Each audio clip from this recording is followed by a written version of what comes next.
Okay, yay. Hi, Robbie. How does my background look? It looks okay, yeah?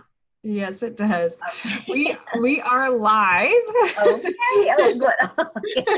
Good to know. And hi, everybody. We're just working out some kinks. I'm so grateful to see all of you. Thank you for joining us. My name is Steffi Butler, and I work for Mending the Soul with their online groups coordinator, and do some other things for them as well, including our summer webinar series, which we're excited to kick off with Robbie McCammon, who is our vulnerable child or caring for the vulnerable child program director. And today we're going to be talking about ACE scores in the classroom. Before we get started with Robbie, I want to just point out a few things. I have enabled a Q&A box. So there should be a place for you to type in any questions that come to you as you're listening to the discussion between Robbie and I. We will answer those at the end of the session. So just go ahead and type them in and know that we will try to get to all the questions as we close up. That's going to be the best way. Any that we don't get to, we will try to answer in social media posts afterwards. So Robbie, are you ready to go? I am. All right. So Robbie has 31 years of experience in the education field. She was a teacher and then was in public school administration for 20 years. And some of those years she was in Title I schools, which are schools where 50% or greater of the students qualify for free lunch. So we consider that an at-risk population. She's been with Mending the Soul for 1 year as our program director for caring for the vulnerable child. Her PhD is in leadership and supervision from ASU, and her master's is from NAU. So she's smarter than most of us, is what you can tell. And she loves kids, which is what we are excited about chatting about today. Robbie, why don't you go ahead and just give us a brief overview of what ACE is, because some people may have registered for the webinar not even knowing what is an ACE score. Good. And it really is. It's really very interesting. And let me give you a little bit of background. It started when the Center for Disease Control was doing a study on mental and physical issues in adulthood, and they were seeing a really strong link back to childhood experiences.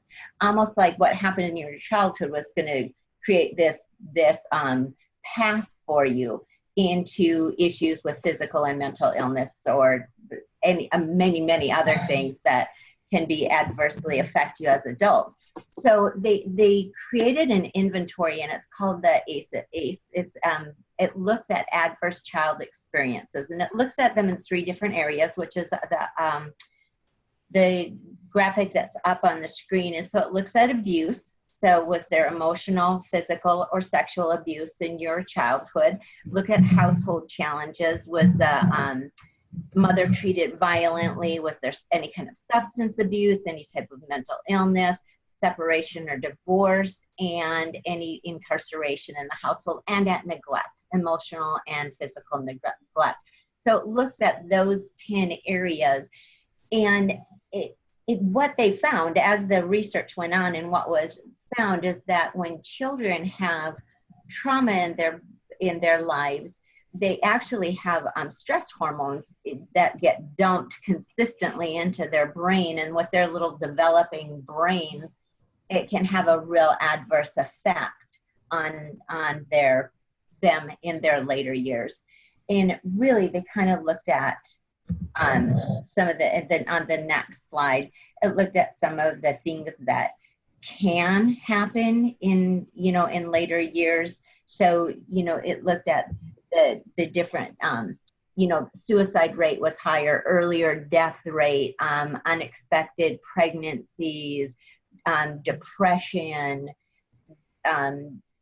substance abuse, alcohol, and other drug addictions were linked very closely to ACEs scores. And usually the breaking point is 3. Like 3 ACEs, scoring 3 or higher in an ACEs inventory kind of predicted that some of these issues were going to be a problem in adulthood. Right. So Robbie, how much, I was a high school teacher for 10 years and I worked primarily with at-risk students. How much of your personal experience in the elementary school system was in the at-risk population? Or would you say, I guess my first question would be, since you have so much experience, was this even readily discussed when you were an elementary school administrator? No, I did not learn about ACEs or the impact of trauma on children. I didn't learn about any of it until after I was retired. And the original study came out in 1998. So it's not like it hasn't been around for a while, because the information has been in since that report was published. There's really been a lot of work in this area, but unfortunately, it never, at least in my experience, didn't connect to educators. And it really was, was working for Mending the Soul, and started working with Chanel, who's our program director for the Mending the Soul Basic, and she's an ACEs trainer. And so she invited me to a training that was being done, and it was like mind blowing. I walked out of there going, oh my gosh, every educator in the world needs to hear about this, because on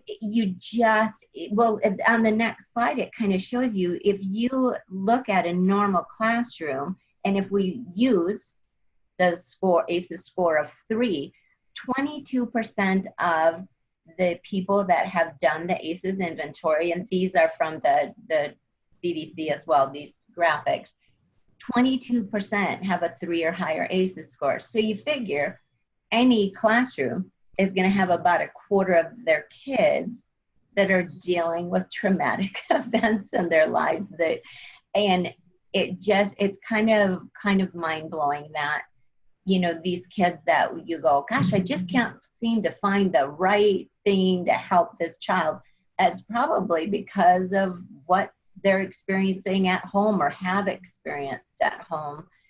And I think, just my opinion, I think this graphic is really helpful, but I think trauma is so personal that you could have kids with a ACEs score of 1, that one event or ongoing event was so traumatic, it's gonna impact them. Well,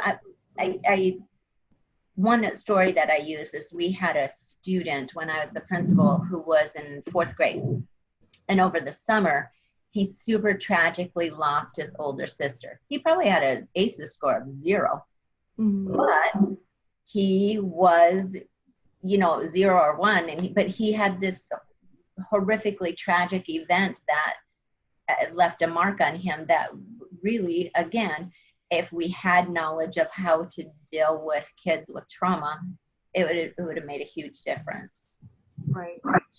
Well, and I guess that's my next question is, as an educator and as an administrator, how do you think if you had been informed earlier, if you had been trauma informed, if you had this information, how would it have changed your experience as an administrator?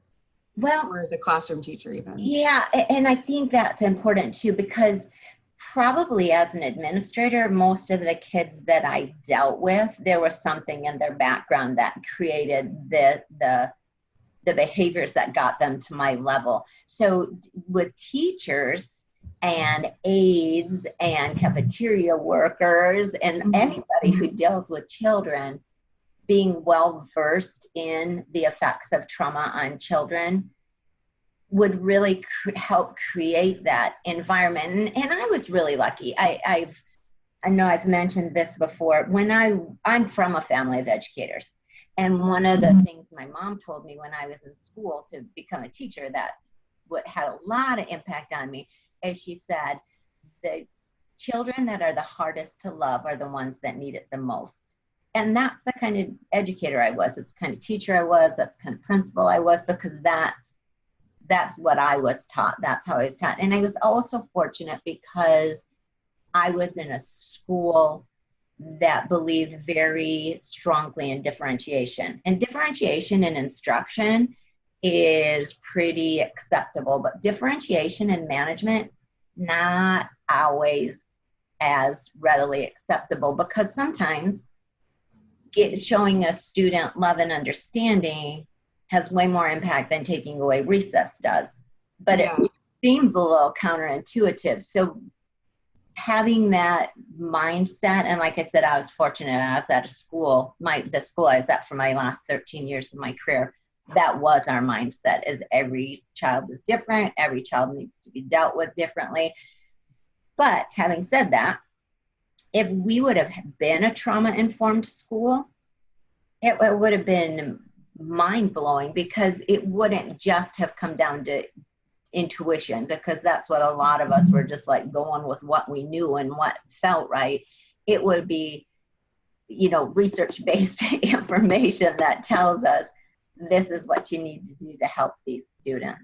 So you mentioned differentiation, and I just want to make sure everybody knows what you're talking about. Everybody that maybe isn't an educator. Sure. Different, because as a therapist, differentiation means something different too. So if you are talking about differentiation in education, I think you're talking about individualized, right? That everybody has their own thing. So differentiation in classroom management, describe to me what that might look like. Well, again, it's like if your typical go-to in classroom management is punishment is not going to be effective for kids with traumatic backgrounds. They'll withdraw, they'll act out, and it can really kind of spiral, because then when the result is acting out and being disrespectful, then that can trigger the teacher, and it escalates the event. 90% of the time, when you use punishment, it escalates the event. So, giving them opportunities when a child is not going to respond well to, well, you didn't get your work done, you're not going to get to go to recess. You don't know what happened at their house last night. You know what I mean? So having a one-on-one conversation with them, coming up to working together to come up with a solution. Do you need to come to school a little bit early so you can get your homework done? Finding what is going to be helpful, not punitive, but helpful. And that to me is the key with all children, really, but it's just so much more important with kids from hard places. They just need that understanding. And, do you need there's there's strategies out there that are so helpful. Give them the time to relax, help them to go through a grounding experience, have conversations with them, be consistent. There's just so many different things that are so specific to kids that have had trauma in their backgrounds. Yeah. I went back to the first slide, Robbie, because I wanted to highlight how many of these things that teachers would not see marks. Absolutely. They wouldn't see bruises, and they wouldn't see necessarily any signs other than the child is not behaving like a quote unquote average normal child. And you've mentioned this to me before, that what teachers really need to be looking for is someone that's doing something out of the ordinary. They're not responding to normal interactions, healthy interactions in a usual way. Can you talk more about that? Well, I think it's pretty common knowledge that a sign of physical abuse is if you reach out to touch a child and they turn away from you pretty sharply. Right. But there's all kinds of things. Kids that are from difficult backgrounds, it's either their behavior is either outward or inward. So they're either going to be explosive and angry and disrespectful, or they're going to be withdrawn and they're not going to work well with the other peers. And you have to watch for that. If you have a child who is quiet and you praise them in the front of the class and their defense mechanism is withdrawal, that's not a good thing to do. It's shining that spotlight on them, even for a positive behavior, can be really detrimental. So you just as a teacher, you just have to watch your kids and look at them individually and see how they react to different things. You know, the kiddo who has a tantrum if he doesn't get called on, that's not a typical response, you know, so you have to work on that. Yeah. So you just have to look at the different responses. And I think it's, I really need to stress here too that, like I said, it's not always outward. Sometimes it's inward, and sometimes it's inward to the point where they're curled up in the fetal position under the desk. But those, both the outward and that level of withdrawal are pretty easy to identify. Right. But there's subtle ways, there's subtle things that can happen too. Just that, you know, the hair in the face or the not wanting to make eye contact, you know, just real subtle signs of withdrawal that, again, you just have to work at where's my in here? What do I need to do? How can I start building on my relationship with this child? Because, go ahead. Yeah, no, because, go ahead. Because everything that I've read since I became aware of adverse childhood experiences, everything that I've read, leads to developing strong relationships. That's the way off of the path. That's the way back onto a healthier trajectory into adulthood, is to create those close relationships. Right. So you and I had talked about how people with ACE scores, I think it's 3 or higher, you said that's the cutoff point where it starts to get problematic, right? Yeah. Have a higher risk of depression, suicide, chemical dependency. Most of the people in prison have ACE scores of 3 or higher. Most of them are functionally illiterate, if not reading way below where they should be. Mm-hmm. All of this goes back to the school. And you mentioned your mom's advice, which was sage and wise before its time, in that you just have to love kids. And talk to me about this one adult statistic that is part of our vulnerable child curriculum. What difference can one adult make? I am not sure. We had talked about how one relationship with a trusting, I'm sorry, now I can't talk, do you know what I'm saying? I do know what you're saying, because it doesn't have to be a parent. It can be a teacher, it can be a coach, it can be a playground aide, it can be anybody, a scout leader.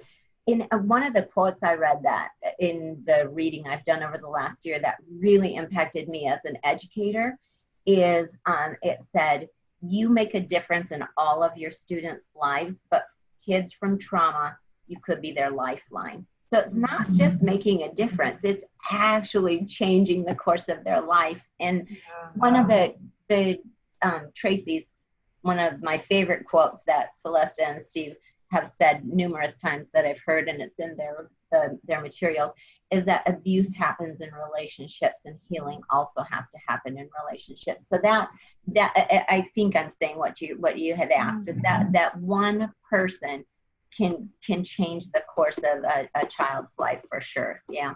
Yeah. And I think you and I have both seen that. I think anybody that's in the classroom that has actually taken the time to love kids just because they're kids and they need to be loved, regardless of where they come from or what their issues are, has seen what that difference can make. So let's talk a little bit about caring for the vulnerable child. Mending the Soul initially started with Mending the Soul Basic, which was the first curriculum that Steve and Celeste Tracy wrote. For those of you watching that aren't familiar with Steve and Celeste Tracy, Steve is a PhD seminary professor, former pastor, and Celeste is a former trauma therapist here in Phoenix, Arizona. And they together wrote Mending the Soul Basic to address trauma and provide resources for church leaders and lay leaders to help in that healing process, as well as become trauma informed. And Robbie, tell me a little bit about how they decided to write this Caring for the Vulnerable Child curriculum. Their daughter, Abby, she works with street children in Africa. So it was after they had written the Mending the Soul curriculum.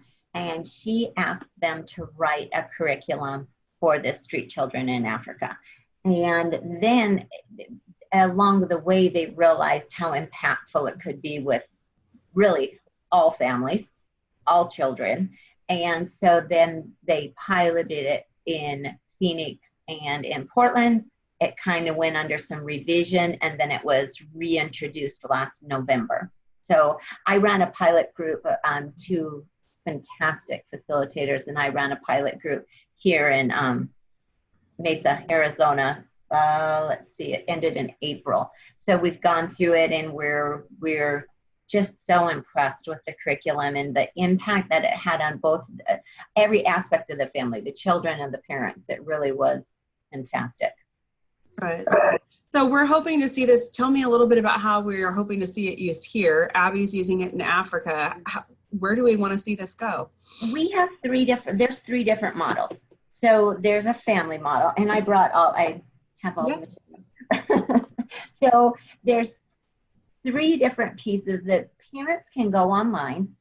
They can take an online training. It's a 4-week online training. That's fantastic. And there's information on the brain development of children with trauma, which is fascinating. Statistics of trauma and abuse in the United States. It gives some practical strategies. There's a lot about shame and how to counteract, some of the things that children have been through. So after this 4-week training that the parents can go through, then the model is for them to take this back into their families. So then they sit down with their children and they go through the caring for the vulnerable child model. The third is for organizations, and there's also an online training, 4-week online training for anybody that would like to learn how to facilitate caring for the vulnerable child within their church or in any community organization that they have. And then the families come to them, and as a facilitator, and they need support personnel as well, but then as facilitators, they can run the groups in their in the community that they deem necessary. And either of those models use, like I said, the materials. This is the textbook that Stephen Tracy wrote, and it says, Welcoming Children Who Have Experienced Neglect, Abandonment, and Abuse. And this textbook is absolutely beautiful. And then from that textbook, the parent reads the textbook, the parent works through some of their own journeys, and again, teaching them how to work with their children. But there's a lot in here on family of origin and taking a look at how you are parented, how that impacts you as a parent. Some of the families that I dealt with when I did the training had adopted children and foster children. And one of the things that they said that was like, okay, this is a key point, is that what we did with our bio children, not necessarily working with our foster and adopted children. So looking at that type of thing, like as a parent, what are you doing? How are you addressing things? What are you learning about yourself and your parenting? And then the children have their own journal that they do. Because when you do it whole group, like we did within an organization, the parents spend an hour with the facilitator, the children spend an hour with the facilitator. They're working on the same topics, very different approach to the same topics.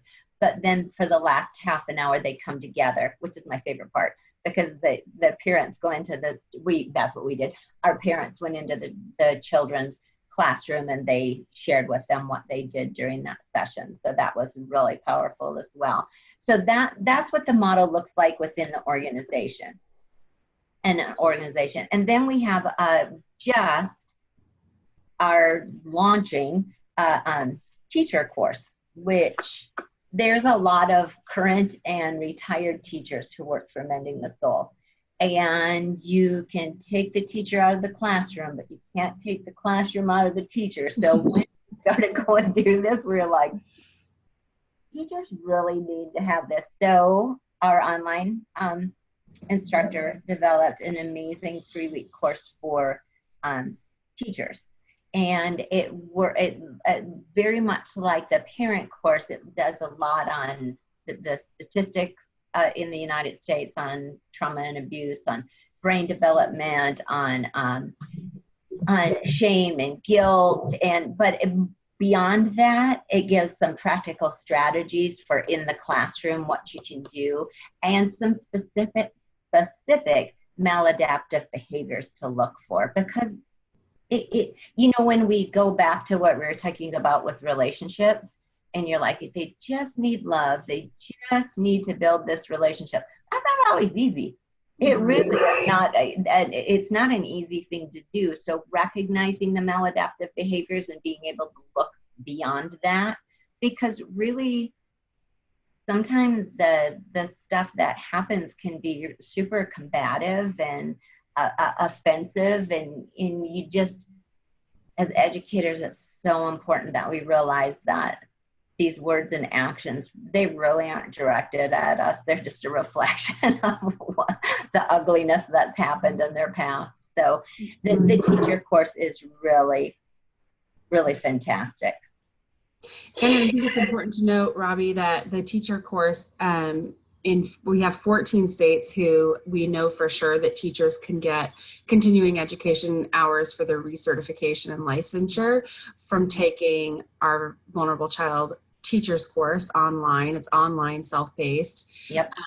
And also I have gotten some emails from people that are nurses and things like that we are looking into that. So I think it's important to note that it's a professional thing. You've pointed out it's professional, it's personal, foster, adoptive families. Like, it's really versatile. It's not a one size fits all curriculum. No, not at all.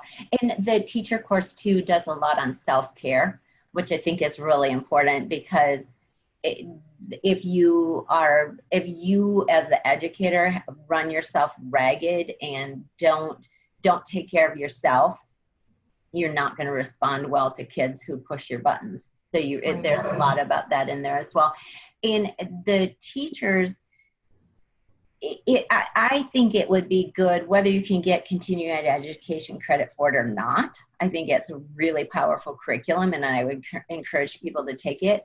But if you do want to take it for continuing education credit, check with your school administrator and your district to make sure what guidelines that they have. Because we went through the Department of Education in each of the states, and were cleared in 14 of them. But it's just always a good thing. I hate to see somebody take it and then their principal go, oh no, I'm not going to approve that. Although they should. That's what teachers need for sure. So we have a couple, oh no, go ahead. I was going to talk about the beta group.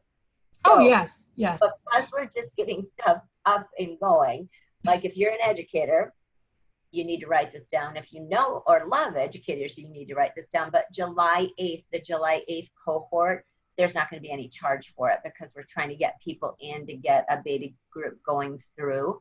And you need to go to mendingthesoul.org, and there's a registration place on there. But it's free. Free is a good thing. So the beta group, just to be clear again, the beta group, which starts when, Robbie? July 8th. July 8th is free. So go ahead and register for that quickly, because that is coming up if you want to do that at mendingthesoul.org. We do have a few questions that I want to go ahead and get answered. If you are watching and you have questions, please type them into the Q&A box and we will begin answering those now. I'm also on Facebook Live. So if you're watching the Facebook Live and you have questions, feel free to type a question there. One question here we have: what would a trauma-informed school look like? How would a trauma-informed school operate differently from a regular school? So trauma-informed being that the administration and teachers are trained to recognize trauma, understand what constitutes trauma and how it can impact kids. Mm-hmm. Do you want to answer that, Robbie? I think so too. And then beyond that, how to help kids with trauma. How to address the needs that they have. And really, a lot of, since the study came out and since the ACEs has been a known thing, and that connection, that's what most of the work has been in, is in a preventative venue. Like, okay, we know that there's, how can we help families so that these traumatic experiences don't happen, or if they do happen, how can we intervene? And I would say that very similar for the schools. A trauma-informed school, to me too, parents would be informed. Parents would know about ACEs. Parents would know about effects of trauma on children in their adulthood. And because there's a lot of the cycle of abuse and the cycle of trauma. Just is of a kind of continuous thing. And I'm a teacher, but in my heart, education is one of the keys to disrupting that cycle. Right. So there's actually a video that we use in the course called Paper. I always want to call it Paper Dragons, but it's not. It's Paper Tigers, right, Robbie? Mm-hmm. And this is a documentary about a trauma-informed school. Can you talk to me a little bit more about how that particular school has done really amazing work that's different because of their knowledge of ACEs? Well, it is an amazing documentary, and you can't watch it if you're faint of heart, because there are some things in there where I'm like, holy cow. But the teachers, because there were so many different examples of just really difficult behavior, that the teachers who poured their heart and souls into these kids, and then there would be at times this horrific behavior that came back at them, and they would have to tuck themselves down. And this is it's not me, it's a reflection of what they've been through or what they're going through. A lot of the students came in addicted to drugs. They had a healthcare facility right on campus, and the graduation rate was incredible. The graduation rate, and those that went on to be productive. They went to college, they went into the military, they went on to careers, and it was amazing. It was. Yeah, it really is. I think too, you hit on something else like healthcare. We're talking about kids who probably don't get to the doctor. They don't have access to that stuff. So trauma-informed school might have a therapist at the school, or two or three, depending on how large it is. Yeah, absolutely. And resources for parents, and just create that kind of all-inclusive community that includes the family and includes a much bigger picture than just a school where kids are from 8 until 3 every day. Right. So another question here, there's 2 questions that kind of are similar. Can a teacher's personal experience with trauma affect the way they interact? And also, can teachers get triggered by their students' behavior? What does triggered mean? And how would I know if I was being triggered?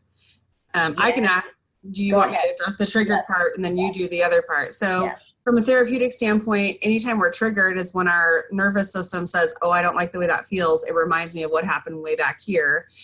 So it's an autonomic response to stimuli. And you're triggered when you get anxiety, when you get angry, if you are no longer thinking cognitively, but thinking emotionally about something that has happened. And Robbie, why don't you go ahead and talk about what does that look like in the classroom? It absolutely is. It does impact the teachers. And if teachers have trauma in their background, then that is going to create a whole different dimension to the situation.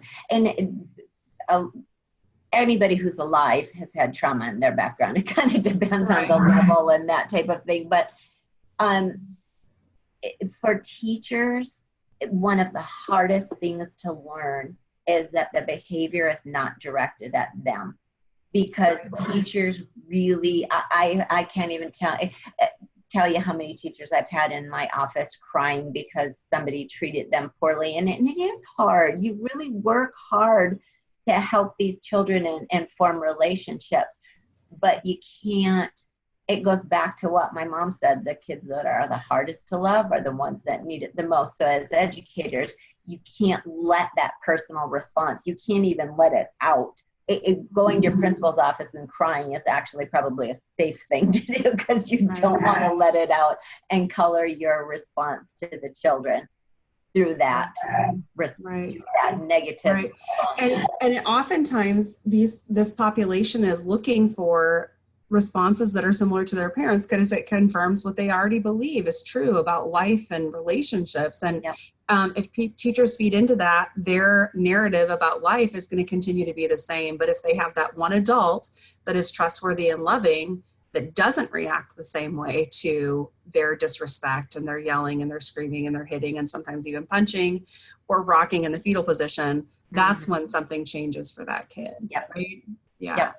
So Natasha asked which 14 states are approved. Natasha, we probably should get that information posted somewhere. If you can email Robbie at, is that okay, Robbie? Can she email? Sure, absolutely. Okay. Yep. Email Robbie. It's ROBBIE McCamp.at mendingthesoul.org. With that question, she will get back to you with that.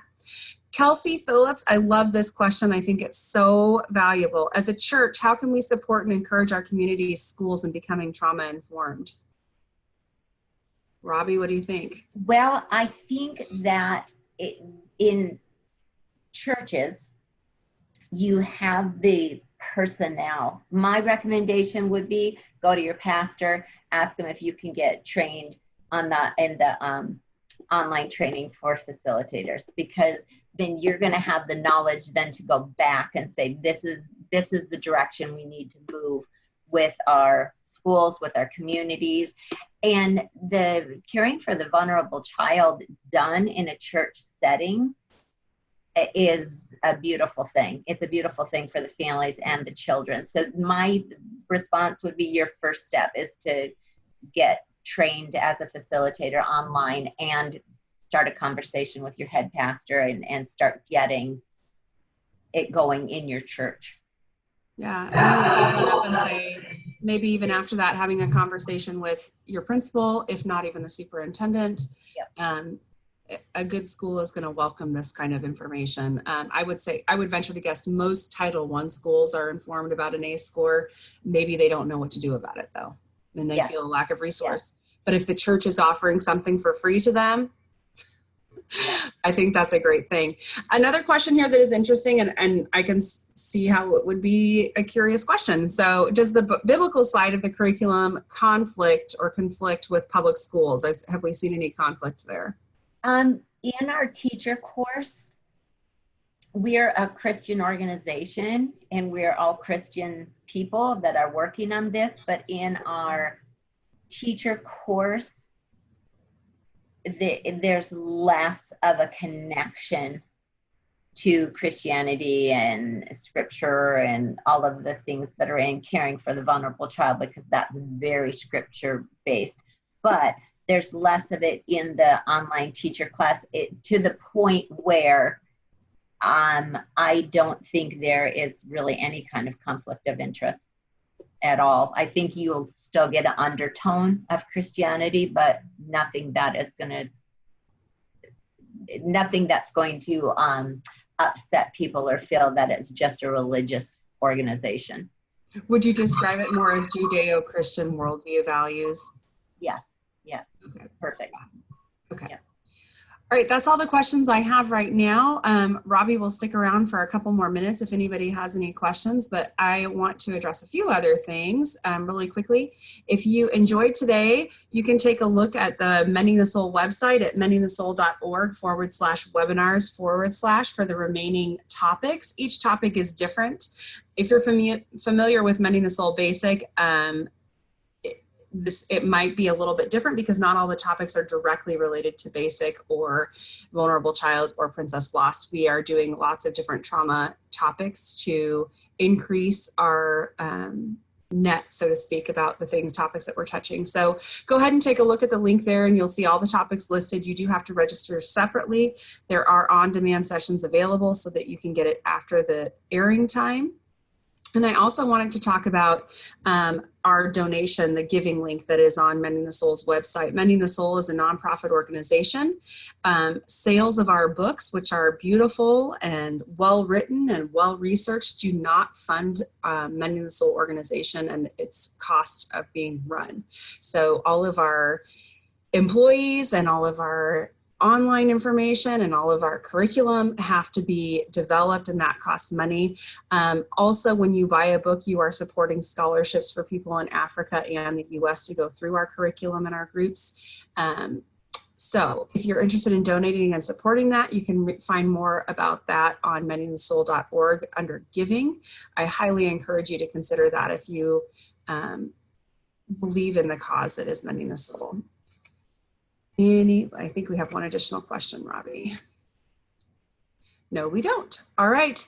Thank you, everybody, for joining us. We look forward to seeing you every week right here. The only week we will not be here is July 4th, and we hope that you enjoy that holiday and spend time with your family. Have a great day. Thank you, Robbie. Thanks, Steffi. Bye. Are we done? Are we